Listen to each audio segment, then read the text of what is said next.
إن الله يأمركم أن تؤدوا الأمانات إلى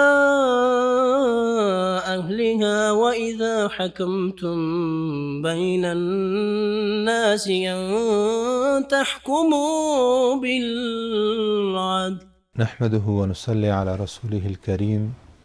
أما بعد، فأعوذ بالله من الشيطان الرجيم. بسم الله الرحمن الرحیم. د عمر بن عبدالعزیز رحمه الله د ژوند 11 باب د هغه د داخلي سیاست او د قضا په هکله ده.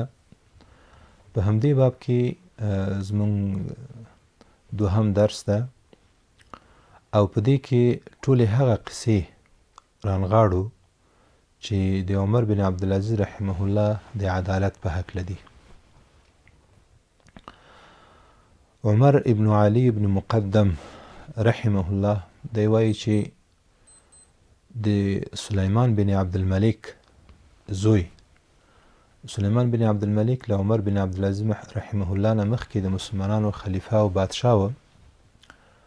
نو د ده زوی مزاحم ته ویلي. مزاحم بیا د عمر بن عبدالعزیز رحمه الله سکرتر و. نو د سلیمان بن عبدالملک زوی مزاحم ته ویلي چې له امیر المؤمنین سره زما یو کار ده، ته ماته وخت واخله. هغه امیر المؤمنین ته ویلي، امیر المؤمنین ورته ویلي چې راوله. د سلیمان بن عبدالملک زوی چې کله امیر المؤمنین ته ورغی، نو امیر المؤمنین عمر بن عبدالعزیز رحمه الله ته وایي چې تا زما څخه پلانۍ ځمکه ولې بیرته واخیسته؟ عمر بن عبدالعزیز رحمه الله ورته ویلي وایي الله پاک دې ما ته داسې قدرت نه راکوي چې زه ستا شخصي ملکیت له تا نه واخلم. داسې خو بیخي کیدی نه شي چې هغه د ستا شخصي ملکیت یا ما دې له تا نه اخیستی. نو بیا د سلیمان بن عبدالملک زوی یوه قواله راویسته، یو کاغذ راویسته چې دغه پلانۍ ځمکه ده او دا زما وه، تا له ما نه اخیستې، بیرته دې بل چا ته ورکړې. نو عمر بن عبدالعزیز رحمه الله ورته ویلي وایي دا ځمکه چې ستا دا له تا نه مخکې د چا وه؟ نو دوی ویلي چې دا خو د فاسق و د حجاج د زوی چې هغه فاسق ده د هغه وه. نو عمر بن عبدالعزیز رحمه الله ورته ویلي وایي چې د هغه وه او تا ترې نه په شرعي بیعه باندې اخیستې نه ده، نو بیا خو هغه ډېر حقدار ده چې مځکه دې د هغه. نو بیا دوی ویل چې نه، دا د بیت المال وه. وایي ښه چې بیت المال وه، نو بیا خو مسلمانان ډېر حقداره دي چې دا د بیت المال ځمکه ده چې د هغوی وي. بیا د سلیمان دا زوی په ژړا شه او ورته ویل چې بس بیرته دا د ما قواله راکړه. عمر بن عبدالعزیز رحمه الله ورته ویلي وایي که تا دا قواله د باطله قواله دلته موږ ته راوړې نه وای، نو ما له تا نه پوښتنه نه کوله، خو چې قواله د باطله ده دلته دې راوړې ده، نو دا اوس موږ بیرته تا ته نه درکوو. مزاحم رحمه الله وایي ما عمر بن عبدالعزیز ته ویلي چې دا دومره ګران ځوان د سلیمان زوی د مخکیني امیر المؤمنین او ته دومره سختي ورسره کوې. وایي عمر بن عبدالعزیز رحمه الله ما ته ویلي چې مزاحمه دی زما د بدن یوه ټوټه ده، زما زړه ده، خو زه چې څه ورسره کوم دا د اسلام له رویه ورسره کوم او زه د ده په آخرت باندې ډارېږم چې که دنیا کې دته یو څه تکلیف وي خیر ده، خو چې آخرت کې بیا دی په تکلیف نشي او خلک ترېنه خپل حقوق ونه غواړي. نو مطلب دا چې د یو چا د فسق له وجې نه یا د هغه د ظلم د وجې نه د هغه شخصي ملکیت نه ختمیږي. اوس هم د ځینې خلکو داسې فکر وي چې باید د مخکیني ظالمانو یا د فاسقانو ځمکې غصب شي، خلک یې ترېنه ونیسي. خو د امارت پالیسي لکه څنګه چې اوس روښانه ده، هغه داسې ده چې د هیڅ چا شخصي ملکیت، هغه که مخکینی قمنداني، که مخکینی ظالمي، که فاسقي، شخصي ملکیتونه باید د هغوی وي او هغه ختم نشي. طبقات کبرا کې ابن سعد رحمه الله دا قصه ذکر کړې ده چې عمر بن عبدالعزیز رحمه الله اعلان وکړ چې په هر چا باندې ظلم شوی نو هغه دې ماته راشي. وایي د حمص ښار یو ذمي کافر د عمر بن عبدالعزیز رحمه الله ته راغی چې امیر المؤمنین زه له تا نه په قرآن کریم باندې فیصله غواړم، د شریعت او د قرآن فیصله ماته وکړه. دوی ورته ویلي وایي ستا قضیه څه ده؟ وایي زما قضیه دا ده چې عباس بن ولید بن عبدالملک هم مخکینی خلیفه و له عمر بن عبدالعزیز نه مخکې. وایي عباس چې د مخکینی خلیفه او بادشاه زوی ده، هغه له ما نه زما ځمکه په زوره غصب کړې ده. عباس هم په دې مجلس کې و. عمر بن عبدالعزیز رحمه الله عباس ته ویلي، وایي ته څه وایې په دې هکله؟ عباس ویلي، وایي ځمکه د ده دا صحیح ده، خو دا ځمکه ما ته مخکینی امیر المؤمنین ولید بن عبدالملک هغه راکړې ده او قواله هم ورسره وه، د مخکینی امیر المؤمنین احکام هم ورسره وه چې هغه راکړي دي. ذمي ته ویلي، وایي ذمي ته څه وایې؟ نو هغه ویلي چې امیر المؤمنین زه د خدای په کتاب باندې فیصله غواړم. عمر بن عبدالعزیز رحمه الله عباس ته ویلي، وایي کتاب الله احق ان یتبع من کتاب الولید. وایي د خدای پاک کتاب هغه ډیر حقداره ده چې په هغه باندې فیصله وشي په نسبت د ولید کتاب ته. بیا عباس ته ویلي چې عباس ورشه د دې سړي دا ځمکه ورکړه. ابن الاثیر رحمه الله په الکامل فی التاریخ کې دا قصه ذکر کړې ده چې طفیل بن مرداس رحمه الله وایي چې د سمرقند خلکو هغوی د سمرقند والی سلیمان ته وویلې چې اوس خو الله پاک عدل او انصاف ښکاره که او یو عادل بادشاه راغلی ده، نو ته موږ ته اجازه وکړه چې زموږ یو وفد لاړ شي او د امیر المؤمنین دربار ته قتیبه بن مسلم رحمه الله د فتح پر مهال زموږ له ولس سره له سمرقند سره ظلم کړی ده، نو که په دې هکله موږ ته امیر المؤمنین د عدالت فیصله وکړي. سلیمان ورته اجازه ورکړه. سمرقند وفد راغی امیر المؤمنین ته. نو دلته چې راغی امیر المؤمنین ته یې خپل مشکل او قضیه وړاندې کړه. عمر بن عبدالعزیز رحمه الله د سمرقند والی ته خط ولیږه چې دوی لپاره یو خاص قاضي مقرر که چې د دوی په دې قضیه کې وګوري. که چیرې دوی په حق و نو بیا له سمرقند نه ټول مسلمانان وباسه، بیرته د خپل معسکر ته لاړ شي او بیا د دوی وګوري چې د سمرقند له خلکو سره که په جنگ باندې بیرته سمرقند ښار فتح کوه او که په صلح باندې راتلل نو په یو ظاهر او ښکاره طریقه دې راشي. دوی چې بیرته لاړل له سمرقند ته، نو د سمرقند والی جمیع ابن الحاضر القاضي رحمه الله دی ورته قاضي مقرر که. هغه فیصله وکړه چې د قتیبه بن مسلم رحمه الله نه غلطي شوې ده او باید چې بیرته مسلمانان ټول هغه له سمرقند ښار نه ووځي او بیا د یا جنګ وکړي یا د په صلحه بیرته ښار ته راننوځي. دا خبره چې د سمرقند خلکو واورېده، دوی ویل چې بس صحیح ده، موږ بیا نوی جنګ نه غواړو او امیر المؤمنین چې د عدل فیصله د موږ باره کې وکړه، بس موږ په همدغې باندې خوښ یاستو او مسلمانان دې بس دلته اوسېږي، نو په هغې باندې خوښ شوله. یو لنډه وقفه لرو، بیرته راګرځو انشاءالله. بين الناس أن تحكموا بالعدل بين الناس أن تحكموا بالعدل.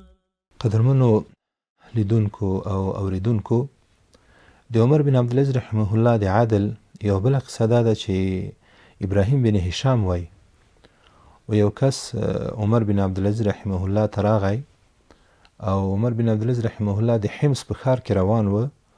نو دا کس ورته ودرېده مخې ته یې چې امیر المؤمنین تا دا امر کړی ده چې هر څوک چې مظلوم وي هغه دې ما ته راشي. نو زه مظلوم یم او ډېر له لرې ځای نه تا ته راغلی یم، ما ته د حق فیصله وکړه او زما باره کې عدالت وکړه.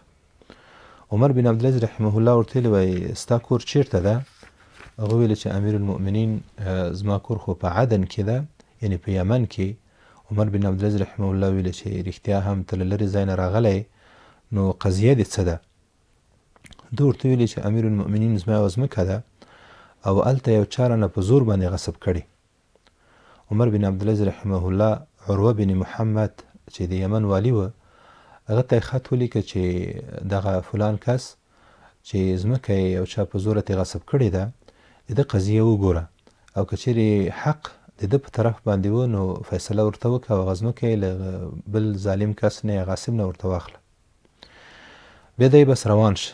چې روانېده نو عمر بن عبدالعزیز رحمه الله ورته ویلي، ته داسې مه ځه، له ډېر لرې ځای نه راغلی، ته حساب وکړه چې په دې تګ راتګ کې ستا څومره د خوراک مصرف شوی ده او د سفر کرا دې څومره مصرف شوی ده او دا کالي دي چې زاړه شوي دي یا خیرن شوي دي د دې مصرف څومره شوی ده نو د جامو د کالیو د سفر مصرف چې حساب کوي 11 دینار کېدله نو عمر بن عبدالعزیز رحمه الله هغه 11 دینار ورکړل او د مظلوم یې رخصت کړ. سوار ابن حجر رحمه الله وایي چې عمر بن عبدالعزیز رحمه الله ته یو کس له آذربایجان نه راغی او ډیر زیات په غصه هم و په قهر هم و او عمر بن عبدالعزیز رحمه الله ته ډیر تیزې خبرې وکړې ورته وویلې چې یا امیر المؤمنین دا اوس چې زه ستا مخکې ولاړ یم ته په دغو درېدو کې د خپل درېدل یاد کړه چې د قیامت په ورځ باندې بیا خدای پاک حاکمي بادشاهي او خدای پاک بیا فیصلې کوي نو هغه وخت کې بیا ته د خدای پاک دربار ته ولاړې هغه وخت یاد کړه او چې بیا په تا باندې عریضه کوونکي هم بیخي ډیر وي نو هغه وخت یاد کړه او زما دا قضیه واوره زما باره کې انصاف وکړه. عمر بن عبدالعزیز رحمه الله چې زه دا خبره واورېده ده ته یې ویلې وایي دا خبره دې بیا راته وکړه. ده دا خبره ورته تکراروله او عمر بن عبدالعزیز رحمه الله ژړل ډیر زیات یې وژړله. اخر بیا ورته ویلې چې ستا قضیه څه ده؟ ده ورته ویلې چې د آذربایجان والي له ما نه 10,000 روپۍ بغیر د حق نه اخیستي او هغه یې بیت المال کې اچولي دي نو دغه پیسې مې بیرته راکړه. عمر بن عبدالعزیز رحمه الله خط ورته ولیکه د آذربایجان والي ته چې د دې مسلمان نه تا بغیر د حق نه 10,000 درهم اخیستي دي هغه بیرته ورکړه او دا مسلمان خوشحاله کړه. یو بل فقیر عمر بن عبدالعزیز رحمه الله ته راغی او دا وخت له عمر بن عبدالعزیز رحمه الله د سلیمان بن عبدالملک له جنازې نه هم نو فارغ شوی. دا فقیر ورته راغی عمر بن عبدالعزیز رحمه الله ته ویلې ویا امیر المؤمنین و ډیر زیات اړمن یم محتاج یم او تا ته راغلی یم او زما په هکله به الله پاک له تا نه پوښتنه کوي. وایي ده چې داسې ورته ویلي چې زما په هکله به الله پاک له تا نه پوښتنه کوي. د عمر بن عبدالعزیز رحمه الله له سترګو نه اوښکې را روانې شوې. وایي دومره یې وژړله چې د ده دی داسې په یوه لکړه باندې ولاړ و نو وایي په لکړه یې تکیه کړې ولاړ وایي دا اوښکې په دې لکړه باندې راتوی شوې. وایي بیا ورته ویلې چې ستا قضیه څه ده؟ وایي ده ورته ویلې چې امیر المؤمنین زما 3 اولادونه دي او زه پخپله هم زه یم زما کډه دا 5 نفره یاستو په کور کې د خوراک څه نه لرو. نو عمر بن عبدالعزیز رحمه الله بیا هغه میاشتنی یا کلنی د تنخوا ترتیب ورته برابر کړ او په الحال یې ورته ویلې چې اوس به موږ تا ته له بیت المال نه 300 روپۍ درکو او 200 درهم به زه تا ته شخصي روپۍ درکوم دا 500 روپۍ د سره واخله دا مصرفوه تر څو پورې چې ستا تنخوا راوځي. یو بل عربي عمر بن عبدالعزیز رحمه الله ته راغی ورته ویلې چې امیر المؤمنین زه له ډېر لرې ځای نه راغلی یم او ډېر زیات محتاج یم او الله پاک زما په هکله له تا نه پوښتنه کوي. وایي د ده دا قضیه هم چې امیر المؤمنین واورېده نو ډېر زیات یې وژړله او بیا یې ورته وویلې چې ستا لپاره او ستا د لورګانو لپاره ستا د کډې لپاره چې دا ستا د کورنۍ غړي دي ما میاشتنۍ تنخوا مقرره کړه بیت المال نه به تا ته پیسې در رسیږي. هغه مظلوم هم بیرته لاړه. قدرمنو یوه لنډه وقفه لرو بیرته راګرځو. بين الناس أن تحكموا بالعدل بين الناس أن تحكموا بالعدل. د عمر بن عبدالعزیز رحمه الله د عدالت په قصو کې قدرمنو یوه قصه د فرتوني رحمه الله ده. په مصر کې د عمر بن عبدالعزیز رحمه الله طرف ته د برید یا د پوسټ د کاروان را روان و نو خطونه عمر بن عبدالعزیز رحمه الله ته راوړل. نو هلته یوه ډېره مسکینه ښځه وه هغې هم خپل یو خط په دې پوسټ کې واچاوه هغه هم امیر المؤمنین ته راورسېده. امیر المؤمنین ته د فرتونه السوداء لیکلي وه چې زما د کور دیوال ډېر ټیټ ده او له دې نه خلک را اوړي زما د کور چرګان او نور وسایل غلا کوي. امیر المؤمنین چې کله د دې دا خط وکوته نو دې ته یې بېرته خط ولیکه چې ستا خط ما ته راورسېده، ته د خپل کور د دیوال د ټیټوالي شکایت کوي او دا شکایت کوي چې خلک در اوړي، ستا چرګان غلا کوي، ستا نور د کور وسایل غلا کوي. وایي ما د مصر والي ایوب بن شرحبیل رحمه الله ته خط لیږلی ده، هغه به درشي او ستا دا دیوال به درته په خپل لاس باندې جوړ کړي. بیا د مصر والي ایوب بن شرحبیل رحمه الله ته خط ولیږه چې فرتونه السوداء چې د ذی اصبح یوه وینځه ده، نو دې ما ته خط را لیږلی ده او دغسې شکایت کوي او زه تا ته امر کوم چې ته به پخپله ورځې الجیزه مقام ته، هغه په جیزه کې اوسېده، د له فستاد سره یو کلی ده، هلته به ورځي او په خپل لاس باندې به د دې د دیوال جوړوي.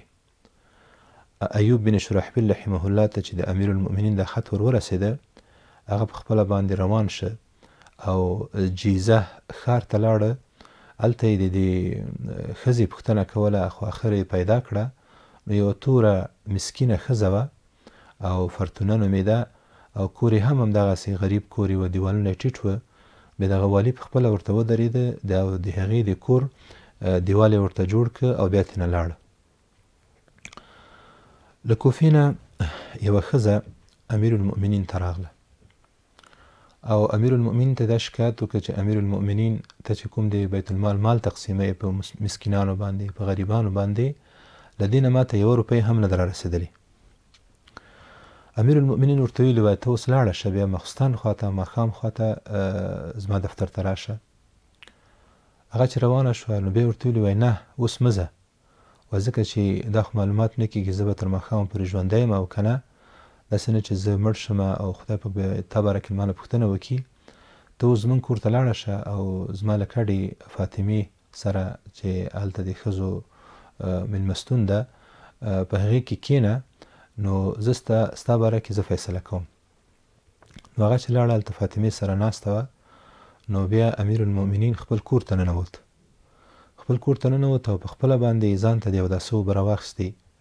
نو دغه د کوفې ښځه فاطمې ته وایي چې ستا خو سر لوڅ ده او دغه پردی سړی ده هلته اوبه را اخلي، ته له دې نه ولې پرده نه کوې؟ نو فاطمې ورته ویلي دا پردی سړی نه ده، دا خو امیر المؤمنین ده او دا خو زما خاوند ده. نو دی په خپله ځان ته د یو داسې اوبه اچوي. نو بیا له هغې نه بعد بیا دا ښځه ورغله، بیا ورته خپله قضیه وویلې. بیا امیر المؤمنین رحمه الله خط ورته ولیکه د کوفې والي ته او د دې لپاره هغه میاشتنۍ وظیفه یا تنخواه مقرره کړه او هغه ضرورت یې ورته پوره کړه. قدرمنو، له مظلومانو سره عدالت او د مظلومانو غږ اورېدل او د خلکو شخصي ملکیتونه دا په مختلفو بانو باندې نه ختمول، دا د اسلامي نظام د عدالت اساسونه دي او د شهیدانو او د فدایانو د دې پاکو خلکو د دې پاک ولس د قربانیو له برکت نه الله جل جلاله له ډېر وخت نه بعد موږ ته داسې نظام راکړه چې په هغې کې عدالت پلی ده. د امیر المؤمنین حفظه الله مختلف فرمانونه موږ او تاسو وینو چې مخکینی که څومره ظالمان خلک دي، یعنې مخکینی حکومتونو څومره مثلا لوی خلک دي، واړه خلک دي، د هغو شخصي ملکیتونه محفوظ دي. نو قدرمنو، الله جل جلاله دې د عدالت او د اسلامي نظام دا تل ولري. الله پاک دې بیا د افغانستان د ولس د اسلامي نظام او د عدالت له برکتونه نه محرومه کوي. و آخر دعوانا ان الحمد لله رب العالمين.